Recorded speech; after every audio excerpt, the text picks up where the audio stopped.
Hej og velkommen tilbage til endnu mere endnu mere Guild Wars. Siden sidst har jeg fået grindet lidt. Jeg ved, jeg kan ikke huske præcis hvorfor. Jeg tror vi endte level 15 sidst, og jeg er gået rundt, og så har jeg fået levelet en del her, så vi kunne komme videre i storylinen og så videre. Og jeg tænkte, vi ville aldrig rigtig nå videre, hvis det var, jeg ikke lavede noget off camera. Fordi det er jo kun et kvarter om dagen i gennemsnit, ikke? Og ja, så jeg tænkte, det er fint nok. Og så kan det være, at de her Guild Wars afsnit også kommer lidt ekstra, og så laver jeg noget andet imellem, fordi jeg synes bare, at det er sådan meget fint nok. Så ja. Men en anden ting, jeg også har fået lavet imens, der hvis vi lige går herhen. Boom. I forstår nok ikke, at bare fordi vi har fået P-White, det er måske ikke sådan vildt cool, men der er en ting, jeg har sådan på en måde arbejdet på her, og det er, hvis vi lige går herover. Jeg skal bare lige gå herover, så vi ikke bliver pushet dem med imens. Så har jeg klaret 100% af Queensdale. Det synes jeg er meget sjovt. Meget sjovt. Jeg har ikke klaret det herinde. Divinity's Reach. Det var jeg lidt ligeglad med. Men Queensdale har jeg 100% completion rate. Det er også den måde, jeg har fået meget af min XP på. Så det er lidt det, jeg er gået rundt og gør. Og vi er meget tæt på. Vi har ikke fået endnu, men vi er meget tæt på at få level 20, hvilket burde starte den næste sådan storyline. Nemlig den, der herinde hedder her. Shadows of the Past.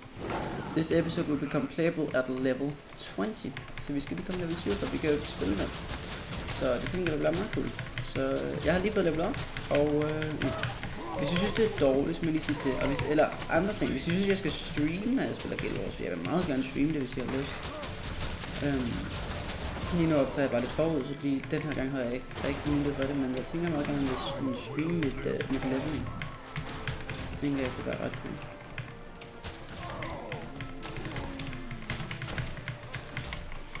Nu gør jeg lidt bare rundt og dræber randoms, men man bliver lidt dårlig stil. Men vi har gjort det. Vi er kommet level 20.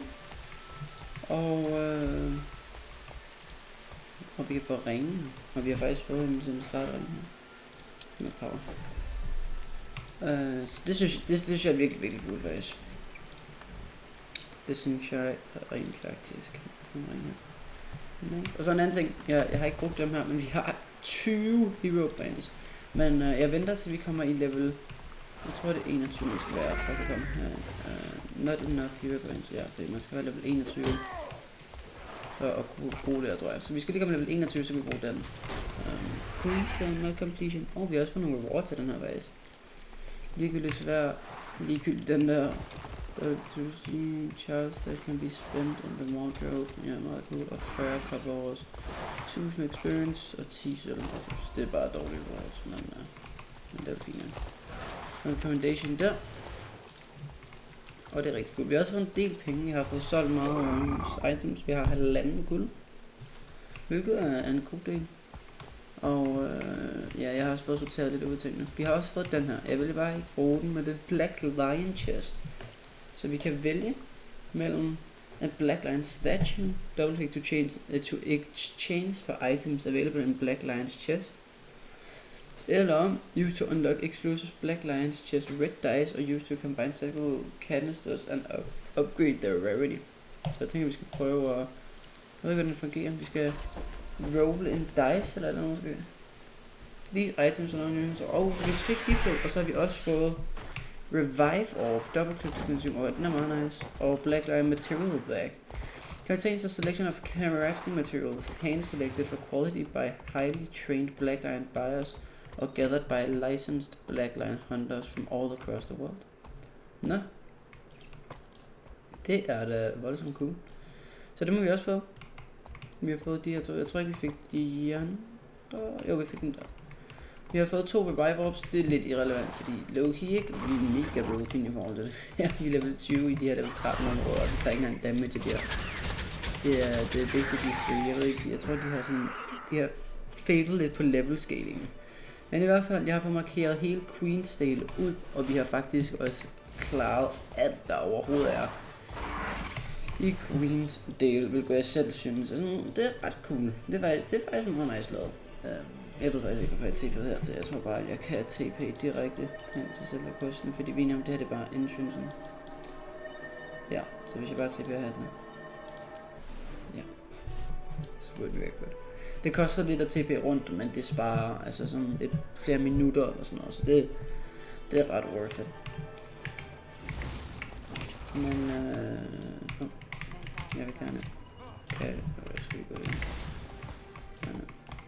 Yes, enter instance. Så nu kan vi komme videre i storyen. Shadows of the Past, hvilket er rimelig cool. Speak with Logan in Divinity's Reach. Og så har jeg også en anden fed serie, der kommer i Conquer Europe, som jeg håber, I synes er mega genial. Men den ser jeg for frem til. Excellent timing. Have you ever heard of Falcon Company? Men det finder jeg ud af på det tidspunkt. Of course I have. One of the most decorated units of Seraph, wiped out by a centaur ambush. My sister was a soldier in that command. Your sister? I'm sorry to hear that. I didn't know. You'll be even more interested in this information than I thought. Scouts in the Queen's Forest discovered pages torn from an old journal. They were apparently written by Willem Harrington, a member of Falcon Company. The writing on the pages is rough, hasty, but it describes survivors of the battle taken prisoner by the centaurs. Survivors? My sister could be alive? Logan, you've got to let me investigate. I need to know what happened to Deborah.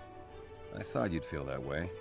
Let's update my records and then you can head to Elven Monastery and speak to Captain Tervellen. Though he's been promoted to Captain of Queensdale, Tervellen once commanded Falcon Company. You might be able to tell us more. Okay, så vi kan måske få vores søster tilbage, efter at hun måske ikke er død, men kun er blevet fanget. Logan. Altså, jeg skal ud, ikke? Nej, det skal jeg ikke. Jeg skal tale med ham igen.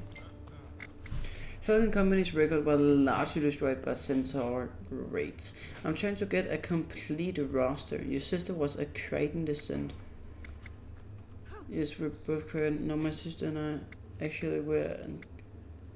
So, I'm proud. I don't know, we don't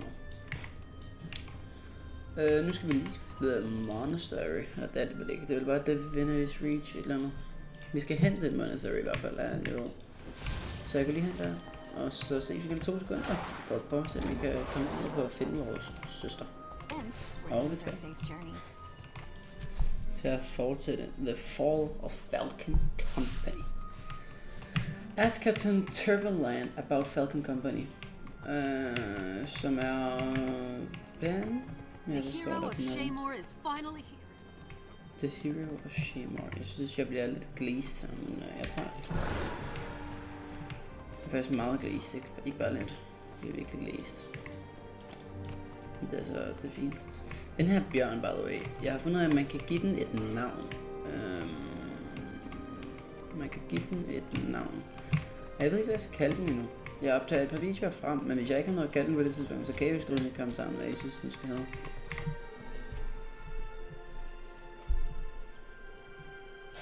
You must be the hero Thackeray warned me about. He says you're investigating the Falcons. That true?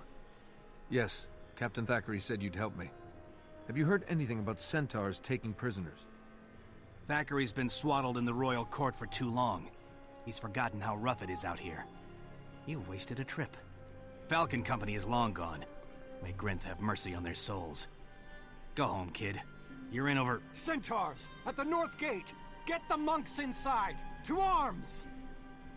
Right on schedule. Come on, hero. You're about to learn what it's like outside the city gates. To the north gate! After you. Okay, så han er lidt som irriterende type, men vi skal lige beskytte ham, bare lige nakke de her centaur, hvilket burde være sådan rimelig simpelt, fordi vi går rimelig weak. Hvis vi går herhen, så kan det være et follower. Ui, attack.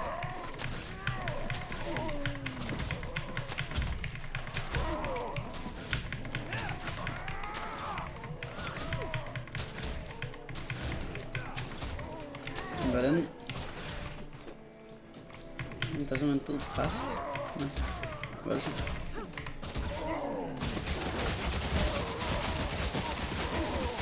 Nej, så jeg har også fundet, at den her attack her, imens jeg er op, er super OP. Man kan skyde mega meget med den. Man skal bare sådan holde det inde-agtigt. Så det er ret nice. Tingene går efter ikke at dræbe dem, der ikke råber, så prøver at samle dem, for at kunne bruge det her attack.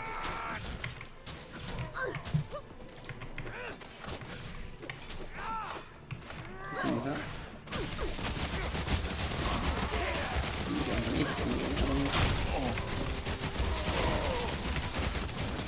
Nice. See, they brought their rifles. This is the stakes. Oh damn. Okay, lad os prøve at bruge den her ballon. Jeg skyder dem med vilje igen. Damage. Wow. Okay, den er faktisk ret okay. Defend the front gate. Confront the centaur leader. Termini warrior. Bring out the hero. I am Hrud the Reaver, pillager of human lands. I will kill any human who claims to be stronger than I.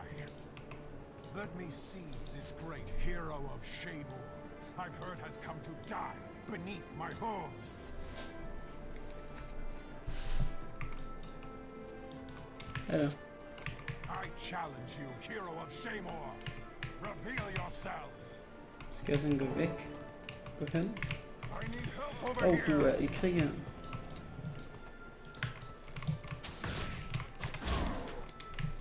Du er noget mega ude. Hjælp.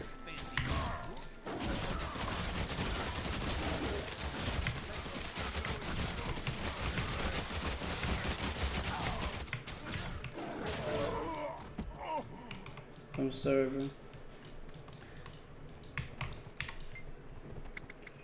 Not bad for a city scab. I'm beginning to think you're as competent as they say you are. So tell me, what are your plans? I plan to find out what happened to Falcon Company. What happened to the Screaming Falcons was a tragedy, but this is a fool's errand. I can't spare good soldiers for a personal vendetta. I need them to handle these centaurs. Let me help. If we get done quickly, maybe your soldiers can help me afterward. Fine. Rendezvous with my squad at the centaur camp over the hill. You take out the herd and we'll see. No promises, though, hero. My duty here comes first. Rendezvous with the squad at the centaur camp. I don't know hvad, det fatter faktisk sådan ændret af, men det ved det, vi skal gøre, så det kan vi lige så godt bare gøre. Kom her. Mate, jeg er mere. Where are the others? Captain Turbulent said he was sending a unit to help me with the assault on the centaur camp. That's what he told me to. I'm not sure those two of us can do this by ourselves. Maybe we should go back to the monastery. I have to do this. I need information about my sister, and he's got it. You're Thalvarian. Det er faktisk bedre, når jeg ikke kunne det der. You're Thalvarian. I should have recognized you. You look just like your sister. She was a god, and she was a damn good soldier. But you know that. You know my sister? Yeah, I was the agent here a few months ago. Well, you know, she helped me figure out how to be a good seraph. That's why you're here, right? Because of the rumors. Rumors? What rumors? Nobody ever knew how the centaurs found out the Falcon's patrol route. There always been questioning about why the company was sent out alone. Nothing officially though. Nothing official though, just beer talk. If I clean out these centaurs, maybe Captain Turbulent will tell me what really happened. If this is for depths, then I'd be a mighty poor friend to leave you here alone. I guess I'm into.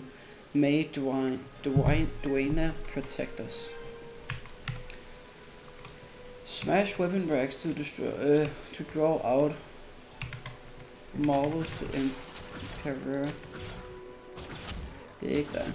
Jeg håber, det er ikke. Det virker lidt meget simpelt.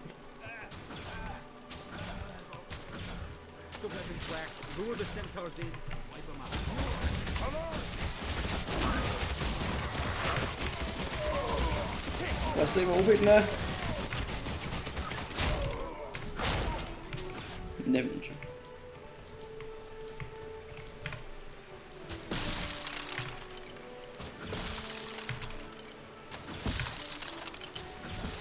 Reinforcements, don't let up. There's more of them coming.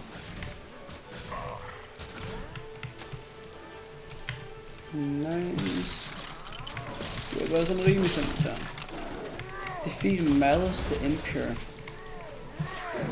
Okay, hun tager cancel. Det er faktisk ikke så godt.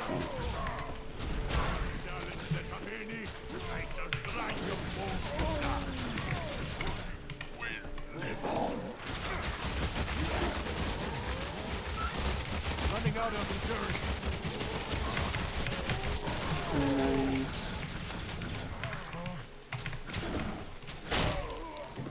Nice. Inside that cage near the tent.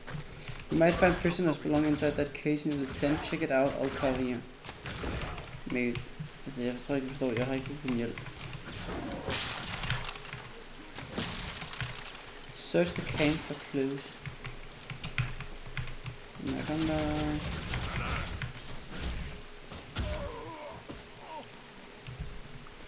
Weather journal. And there we go.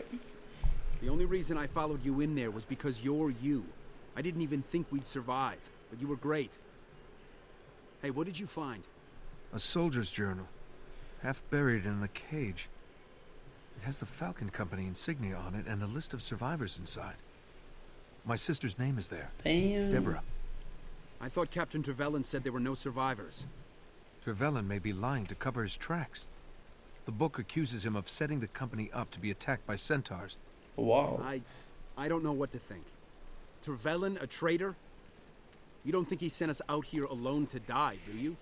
He hasn't been happy with me lately. It's a distinct possibility. But don't worry, Bigsby. We'll get to the bottom of this together. Så vi er på også en lille ven her. Consult with Sergeant Bigsby.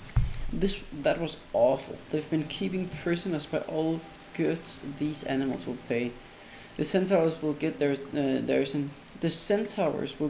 in time. Right now, I need to have a little talk with Captain Trevelyan. He won't be back at the monastery. He rode east to sort out a cave of Edens. He said he wanted to clean it out before it became a problem. He didn't mention any Edens to me. That's funny. That man's sounding shadier and shadier.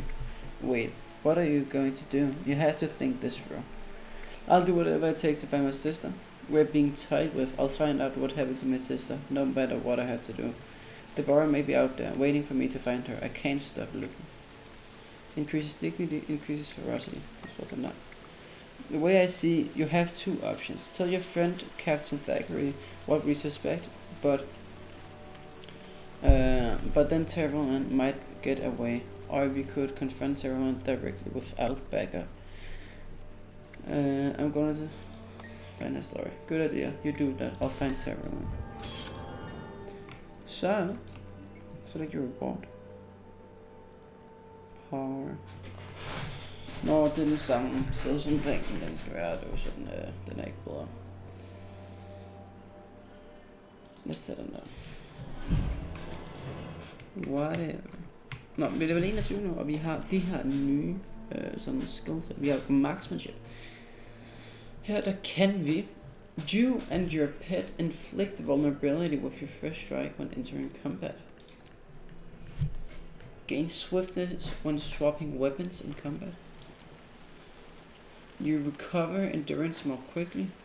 Den er ret nice, den kan jeg meget gerne have. Skill grants regeneration around the ranger. Your pet attributes are improved and pet skill gain recharge reduction. I got that. Use mod to cripple, slow and immobilize foes. Den virker ikke rigtig her. Gain regeneration when you are inflicted with bleeding poison line. While you have regeneration, you take reduced strike damage. Spit at your foe. You and your pet gain protection when you dodge roll. Gain condition damage. Gain additional condition damage. Okay, jeg finder lige ud af, hvad vi skal have, og så kommer jeg til at den så. Okay, jeg har været lidt forskellig. Jeg er ikke sådan, det er ikke meget vildt altså de ting, der er her. Det er ikke fordi, det er sådan wow-agtigt. Men man kan gå op i sådan nogle skill trees her i de forskellige. Jeg ville bare have gjort lidt, men der var ikke nogen, der sagde mig så meget efter de her to. Jeg ved ikke helt, hvordan det fungerer. Og i princippet er det også fint nok. Så jeg tror bare, vi skal køre videre her. Confront Captain Turtleman. Find Captain Turtleman in the Taman foothills. Shut off the pass. Det er en fed storyline. Indtil videre i hvert fald.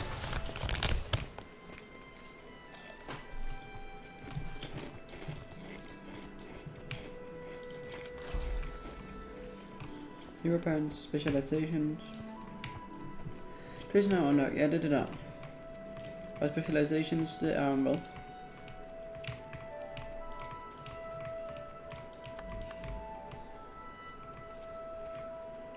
Build.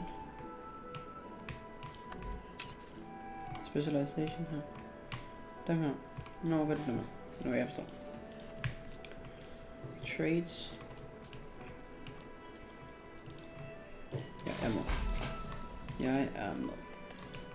Og nu skal vi hen til Captain Turtleman og confront ham. Men det kan være rimelig crazy.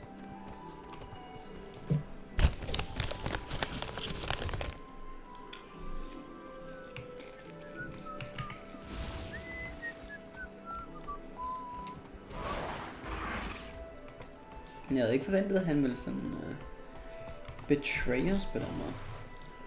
Det er alligevel lidt crazy. Det er det faktisk. Okay, nu skal vi confront ham. Nice. Nu tænker jeg ikke, jeg gider at fight dem der. Jeg går lidt bare forbi med ham. Den her den giver mig en movement speed, bare som er sådan rimelig daisy.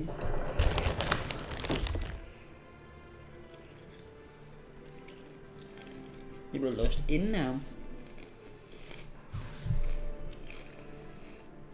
Of course you're still alive. Should have known a few centaurs couldn't kill the hero of Shaymore. They're your specialty after all, right? I know what happened to Falcon Company, Tabella. How could you give them up to the centaurs? How could you betray their trust like that? I didn't want to do it. My soldiers were starving. Our equipment was ruined. I had to do something or the centaurs would have killed us all. So yeah, I sold out Falcon Company so that some politician could say the Queen was a bad ruler. The rest of my command lived. I got funds to re-equip my soldiers, munitions, decent rations, and a promotion. My commands killed more centaurs than the rest of the Seraph combined, thanks to Falcon Company's sacrifice. And all it cost was one company of your fellow soldiers. You're not an officer, you're a greedy low-life thug. And you'll pay for what you've done. You and Bigsby. You hadn't dug so deep, you both could have done a lot to help us. All of us. But now you'll just be Etna food. Bigsby may be already. This gate should hold you all in. I'm sorry it came to this. Goodbye, hero. When you meet her, tell your sister I said hello. Wow. Revive Sergeant Bixby. Han er simpelthen... Come on.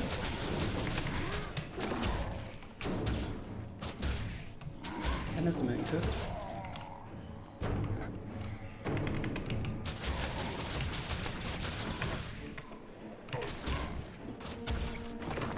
Wow, damn. Sådan en stun. Det tager vi.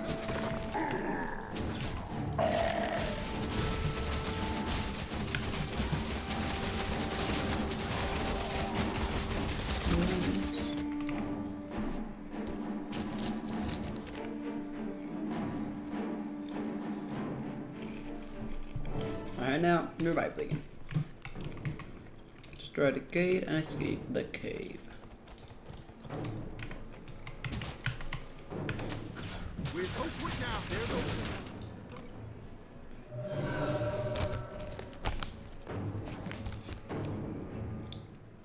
Oh damn.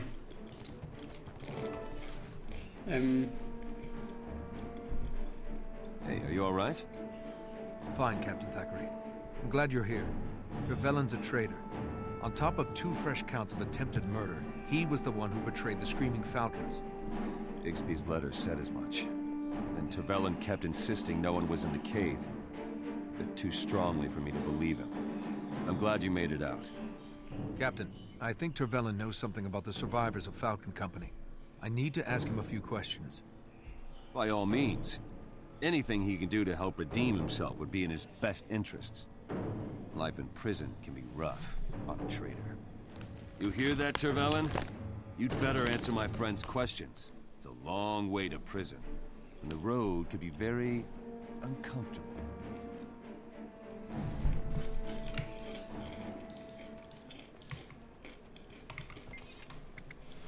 Wait, don't kill me. I won't die and disgrace just to protect some rich politician. I never met this guy, but he signed his letters, Minister Arden. He paid me to order the Falcons into that ambush. What would a Crichton minister gain from their deaths? When a whole company of Seraph die, people notice. I hear the ministers used to use the death of Falcon Company to blame the Queen for wasting troops and funds in Ebenhawk. So the plan was to make the Queen look bad and to sour citizens on the treaty negotiations. Exactly, or so Arden's letters implied. I just did as I was told. I gave them a specific patrol-wide route and wrote Arden to tell him where they'd be. The Centaurs did the rest. You got a promotion out of it, didn't you, Tervellin? So what? So what do we do with Tervellin now? We have the name of his boss. I say we kill him. He deserves nothing better. No, we need to try. We need to try him publicly for Falcon Company's honor. Not recall, but the trip may be a rough one. No killing. Do what we must, so long as he can testify. Nå, der var godt. Vi skal ikke tænke over det. Det må jeg selv styre. Hvad tæller de den her?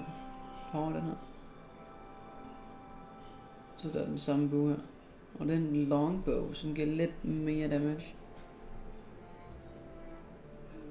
Men den har så en dårligere attack speed, eller?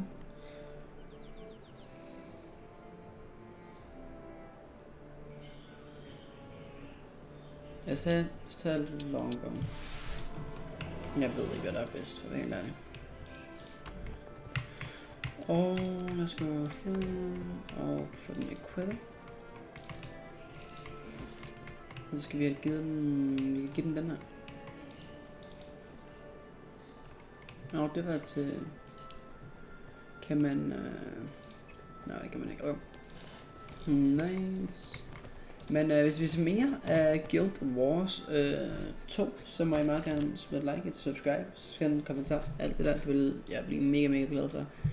Og så ses vi i næste video. Farvel.